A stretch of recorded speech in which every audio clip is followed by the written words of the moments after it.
Hello, everyone. My name is Julie Jeffers. I am the nutrition coach at Mind and Body Solutions, and today I will be discussing liver roles and detox supporting nutrients. According to the book, Principles of Anatomy and Physiology, the liver performs the following functions. Number one being the excretion of bile. This is partly digestive juices and partly the liver's way of removing waste. Number two is synthesis of bile salts. This is necessary for breaking down the fats we consume. And then the third is carbohydrate metabolism. So the liver works to manage blood sugar by storing excess glucose as glycogen when levels are high and breaking down glycogen into glucose when levels are low. The fourth role is lipid metabolism. This creates cholesterol. Some is a part of bile and some is used elsewhere. Fifth is protein metabolism. This breaks down protein to be used to build and repair tissue. The sixth role is phagocytosis. This is the destruction of worn out red and white blood cells, bacteria, and toxins. Number 7 is storage of vitamins and minerals. The liver stores vitamins and minerals until they're needed. Number 8 is the activation of vitamin D. So our skin absorbs UV light and is modified by the kidneys and liver to activate vitamin D. And lastly, number 9 is removal of drugs and hormones. So the liver removes drugs and hormones and toxins by secreting them to bile, altering them to be less harmful, or storing them as fat if the liver is stressed. The liver works in steps to detoxify the body through filtration of blood, bile excretion, then phase 1 and phase 2 detoxification. Blood filtration is one of the liver's primary functions. A liver that is working properly can clear the majority of bacteria and other toxins. However, when there is liver damage, the amount of toxins missed increases notably.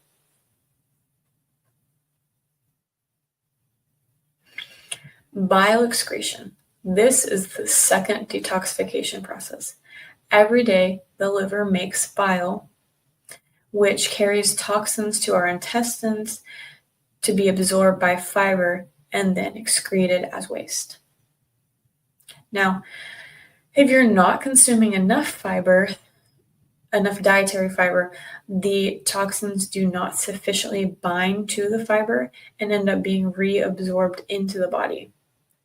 The average American adult only consumes around 15 grams of fiber a day, while the average adult should be consuming double that amount. They should be consuming around 30 grams of fiber.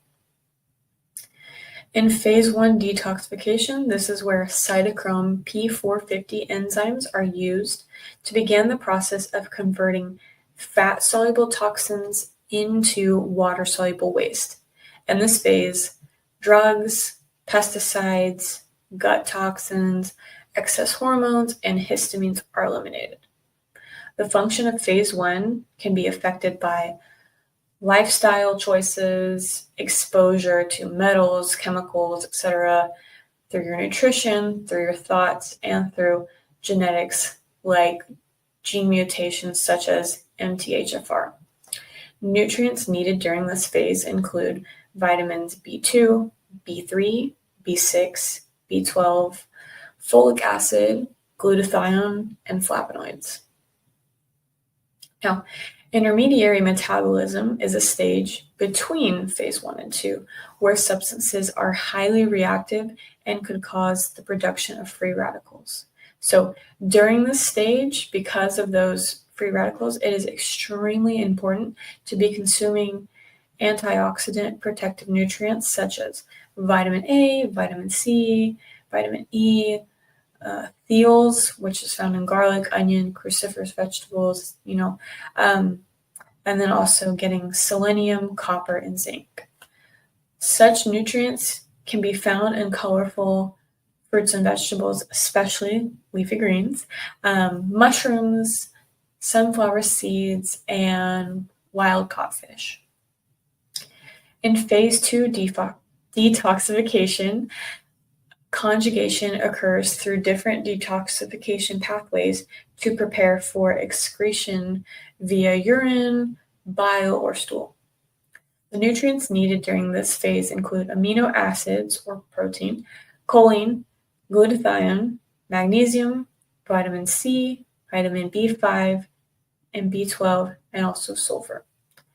So, the information I just discussed can feel very overwhelming, and I'm sure you might be asking yourself, like, how in the world am I going to account for all of these necessary nutrients? Well, I want to start by simplifying things a little bit. So, first step is work on your quality protein. So, this is going to be meat, poultry, shellfish, bone broth, and eggs, because the animal proteins are going to account for everything. This will account for your amino acid needs, cholesterol, and then glutathione production needs.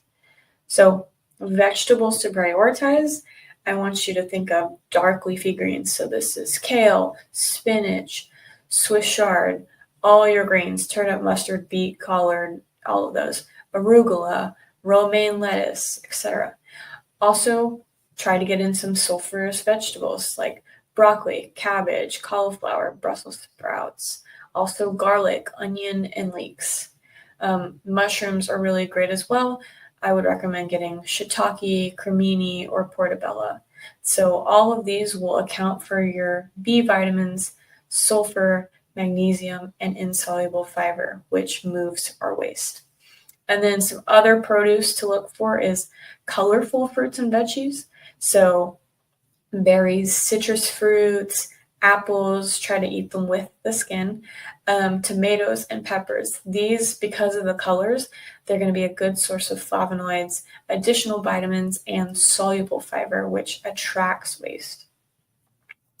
And then some seeds that are going to be beneficial are pumpkin seeds. These are a good source of magnesium, and also sunflower seeds. These are a really good source of vitamin E. If you're buying these roasted already, try to get them dry roasted. Otherwise, roast them yourself at home. So, while the liver is the primary organ in detoxification, it's not the only one involved. And often, if our liver isn't working properly in the body, our body will manifest symptoms in some of the other organs. For example, a lot of times the root cause for acne or other skin issues like eczema or psoriasis can tie back to problems with the liver. So, the liver and digestive organs are responsible for filtration of the blood, conversion of toxins to water or fat-soluble forms, excretion through feces, and then the kidneys are in charge of excretion of water-soluble toxins through our urine. The skin does the excretion of fat-soluble toxins through sweat, such as insecticides and heavy metals, and then the lungs do the excretion of gases, such as carbon dioxide. Now, factors that affect detoxification include impaired digestion or a poor gut microbiome, irregulated blood sugar, exposure to environmental toxins. And so, why should we detox? Well, one of the main reasons is heavy metal exposure, especially in the area that we live in with all the refineries and stuff like that. So, a mercury toxicity can block the conversion of T3 to T4, which can cause thyroid problems. Heavy metals can replace minerals. Certain ones can replace minerals, leading to different deficiencies. They can cause oxidative stress, which creates free radicals in the body. And then heavy metals accumulate in fat tissue, and the organs with the most fat tissue are usually the brain, nerves, and the kidneys. So as a result, many of the symptoms of heavy metal toxicity include headaches, nervous system disorders, insomnia, concentration issues, blood pressure issues, that sort of thing. Another reason to detox is because of organic pollutants. So these are called obesinogens because they can dysregulate different systems that directly affect weight. So for those wanting to lose and sustain weight loss, it is important to decrease contact with toxins as best as you can. So some of the reasons is it can cause hormone disruption. It can affect insulin, which affects your blood sugar. It can affect growth hormones, which affect our metabolism. It can affect leptin, which is the hormone that makes us feel full. So if our leptin levels are off, we can either be way hungrier than we should be or not hungry at all. So common obesinogens include most pesticides. About 9 out of 10 of the widely used pesticides are obesinogens. BPA, which is found in plastic, PFAs and PFOAs in nonstick cookware are also known obesinogens. An imbalanced gut microbiome can also play a role. Having a gut with harmful bacteria caused by poor diet or continual antibiotic use can lead to the production of endo and exo bad bacteria in the gut. So these can cause issues such as Crohn's disease, ulcerative colitis, psoriasis, lupus, and allergies. That's another one of kind of the reasons why we should be supporting detox. So how do we do that? Supporting detox can happen through everything that we do daily. It's a daily choice that we have to make. It's not a one-time thing and you're good for the year. It's a daily choice. This means that lifestyle change is the true key to maintaining regular detoxification and improving overall health. This can be done through food, herbs, minimization of environmental toxins, and other lifestyle practices. So that can be overwhelming. And for food, I don't want you to overcomplicate nutrition. I want you to focus on consuming mainly proteins and then fruits such as berries, citrus, vegetables, especially leafy greens, root vegetables like beets, carrots, and turnips. Also cruciferous vegetables, garlic and onions are great, mushrooms, and nuts and seeds like pumpkin seeds or sunflower seeds. Now, when it comes to minimizing toxins, this can be really overwhelming. So please just try to take one thing at a time. So one thing would be slowly replacing cookware. So avoiding non-stick cookware and plastic utensils, containers, packaging, etc. Trying to purchase organic produce is another way. If your budget doesn't allow that, refer to the environmental working group's Clean 15 and Dirty Dozen list.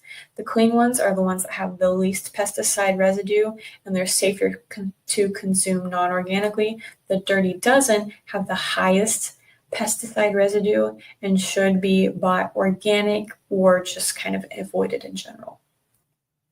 When it comes to animal products, ideally, in a perfect world, you can purchase organic, grass-fed, wild-caught, pastured products, but at the least, purchase products that say the animals have not been treated with antibiotics and have not been given artificial growth hormones. When it comes to household cleaners, this can be a large source of toxicity, so try to buy more natural cleaners. However, a lot of times this can be very expensive, so you can always reach out to me if you want recipes on how to make your own non-toxic cleaners. Additionally, switching to personal care products that avoid aluminum, phthalates, parabens, sulfates, DEET, and synthetic colors is a good option. For a more detailed list, just Google EWG endocrine disruptors, and that will give you kind of a list of, common disruptors and what products are found in. If you have any more questions or would like more information about how you can reduce exposure to toxins, please make an appointment with me so we can further discuss it and I can answer any specific questions you have. Another way to support detox is through supporting with herbs. I'm a little bit biased to herbs. Herbs are incredibly helpful in a variety of different issues in various body systems. Now, I do want to preface, please do not begin using medicinal herbs without the direction of an herbalist, especially if you are on medication. Dr. Serge and I both have herbal education, so please reach out if you have any questions.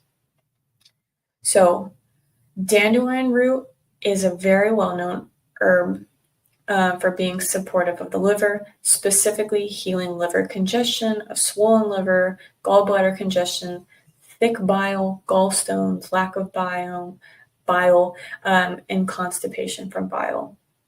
Burdock root is an alternative herb which supports elimination and detox of multiple systems, including the skin, the liver, and the urinary system. Yellow dock, also called curled dock, is a bitter alternative that can be used to gently stimulate the liver and help the body remove waste. As a result, it is commonly used, like many other bitters, to promote healthy digestion and to help clear inflamed skin conditions such as acne or eczema. And this is from Rosalie de la Forêt, an amazing and very renowned herbalist. And then lastly, this is not an extensive list, but just the last one I'm going to highlight is milk thistle. This is famous for being nourishing and protecting of the liver. One of the many ways it helps is by increasing glutathione, which is one of the necessary antioxidants needed during detoxification. So lifestyle factors that are going to play a role in supporting detoxification are going to be getting restful sleep, eating in a way that balances blood sugar, implementing stress reduction or stress management strategies, getting in daily movement. So activities like, at the minimum, walking or yoga can be helpful in supporting detox, as it helps to move stuff in the lymphatic system. And if you have any more questions about that, please reach out to me. We can make an appointment to discuss. So now I want to talk about standard processes, 10-day detox and 28 detox programs. So this contains essential nutrients to support detoxification, and this is an amazing starting point. However, I do want to preface, it is essential to be consuming the right foods alongside the program and working to reduce your exposure to toxins. So our office will be doing a 10-day detox program together, and we would love for you to join us. So if you're interested, please attend our upcoming seminar on January 13th at 6 p.m. here in the office, where we will be discussing detoxification. And if you're interested, please call the office or ask in person. We have a sign-up sheet at the front desk to reserve a seat. So this is all I have for you today. I hope you learned something new, and I hope this was a helpful bit of information. I'll see you next time.